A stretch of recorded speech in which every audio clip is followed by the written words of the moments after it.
Hello बच्चों, let's read the question and the question says, and if an unbalanced force is applied on a moving object हमारा क्या है motion के अंदर है, so there will be a change in its dash and dash of its motion.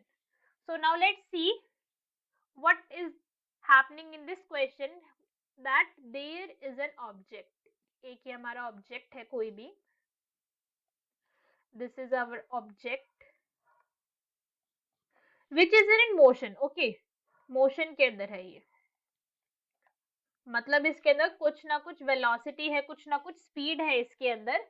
ये object हमारा motion के अंदर है. Now let's see the key concept behind how to solve this question.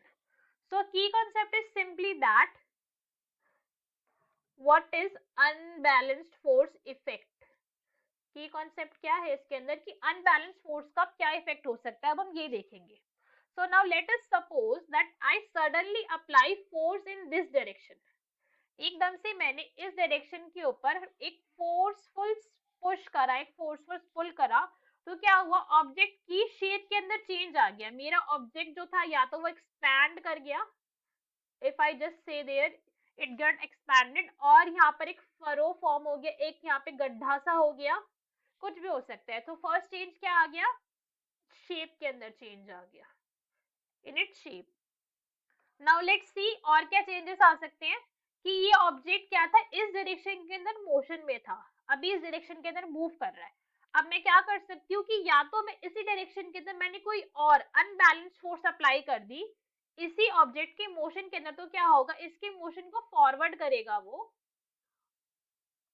और ऑब्जेक्ट की क्या होगा, मोशन की स्पीड इंक्रीज हो जाएगी. तो can be change in speed, speed के अंदर चेंज हो सकता है. या फिर क्या हो सकता है कि अगर मैंने इस ऑब्जेक्ट को अपोजिट डायरेक्शन के अंदर फोर्स लगा दी, तो क्या हो सकता है कि रेस्ट के अंदर भी आ सकता है ये हमारा object, right.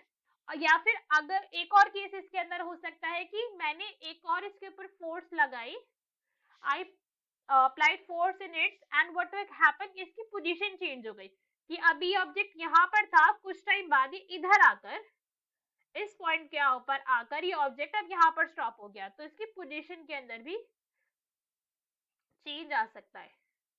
So from this we can simply say that if an unbalanced force is applied on a moving object, there will be change in its shape.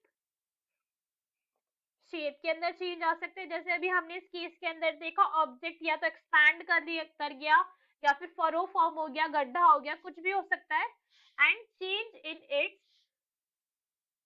State of motion, state के अंदर भी change हो सकता है इसकी, right. जैसे अभी अगर ये रेस्टिंग के अंदर है तो मूव करने लग जाएगा, मूव कर रहा है तो रेस्ट कर लेगा, या फिर पोजीशन के अंदर चेंज आ जाएगा.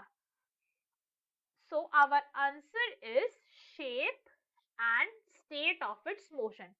Hope you understand the question. Best of luck. Thank you.